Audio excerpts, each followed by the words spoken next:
Hello. Today's post is called "Are We All Addicted to Drudge?"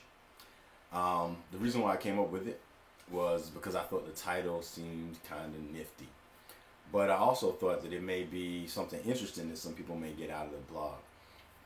So, drudge. According to Google, the definition for drudge is a person that's made to do hard, menial, or dull work. And I was thinking about work in and of itself. And I've had a lot of jobs over the years before I finally accepted that I was um, well equipped, or at least better equipped, to be a minister than to be other things. And so, across that span of my different jobs, I actually liked every job I had until I didn't like it anymore. And then I left. And I highly recommend it if you are a risky type of person. If you're not a risky person, I offer another option. Why not just learn to love what it is that you're doing in the moment? And that's pretty much how I experienced all my jobs. I always loved what I was doing in the moment. And then I could say I outgrew it, I could say it outgrew me, who knows, but there came a point in time where it was time for me to move on. And by God's grace, I did move on. And so far, so good. However, there are a lot of us who don't um, find, we either, I guess, are averse to the risk, or we have family obligations or something that keeps us doing whatever it is we're doing, even to the point where we don't want to do it anymore. And that creates a sort of dilemma, because there's this thing out here, this like idea that people put out that says, if you want to be happy, you have to do something you love. And it sounds good and it makes sense, but then I know people who don't do what they love who are happy, and I know people who do what they love who aren't happy. So there's something flawed in that idea that if people do what they love, they'll automatically be happy. I know some people who aren't happy when they do what they love because they think, oh, well, can't get any better than this. And then after that, they start feeling kind of low and terrible. And then they do something to make what they love not awesome, so that it's not as exciting anymore, so that they can then get excited about doing what they love again. Or they can go doing something they don't love and then wish that they were doing what they loved again. You follow that?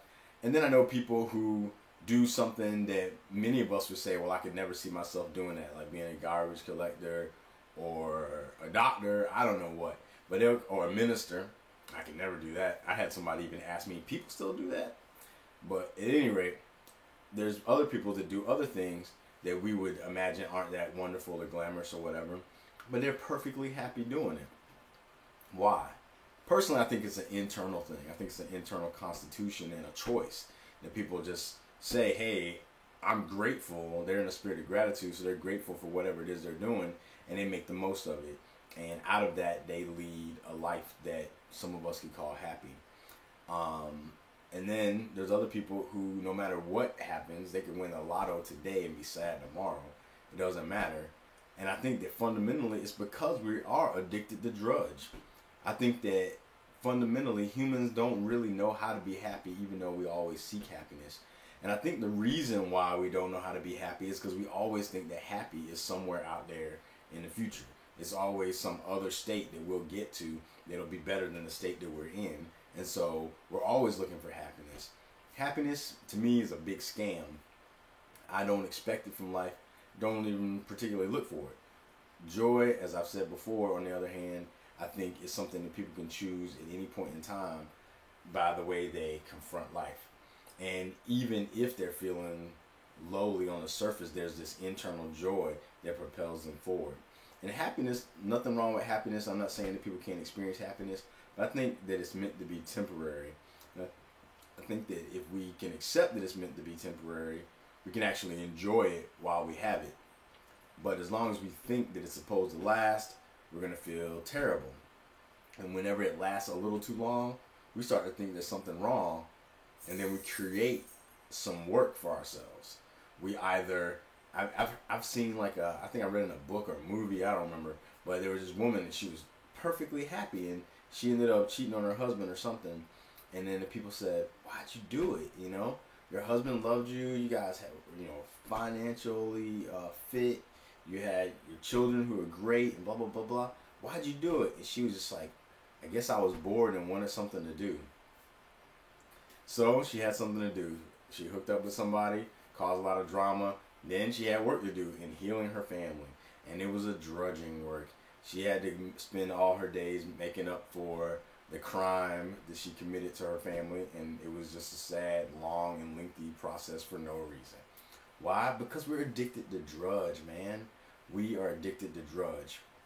But there's good news. It doesn't have to be that way. We can be in the present moment, enjoy what we're doing right now, and just live life. We don't have to feel those feelings. There's a lot of people, and I think I'm going to try to look up something and post it up here, but there's some proof that people make that we're like chemically addicted to our emotions and our feelings. We're like chemically addicted. That if we're addicted to the whatever chemicals that go on when we feel sad, we will do something to create that feeling, even when there's no reason to.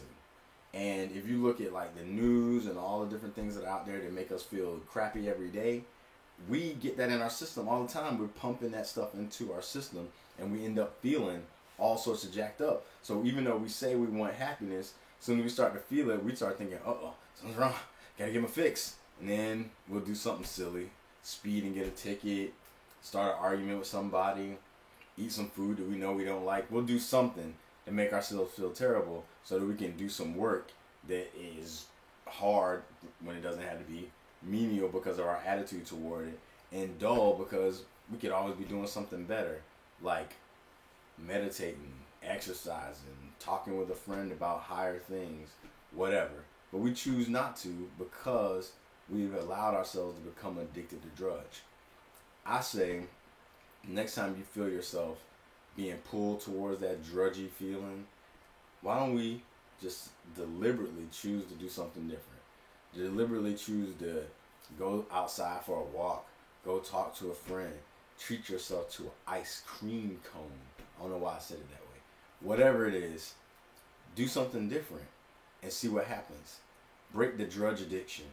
Because actually, nothing has to be as hard as it is. I know that might sound crazy when you hear stuff about wars and violence and all sort of stuff like that, but I'm telling you, give it a shot. Because the reason why all this garbage is going on is because, for the most part, we're putting ourselves through it.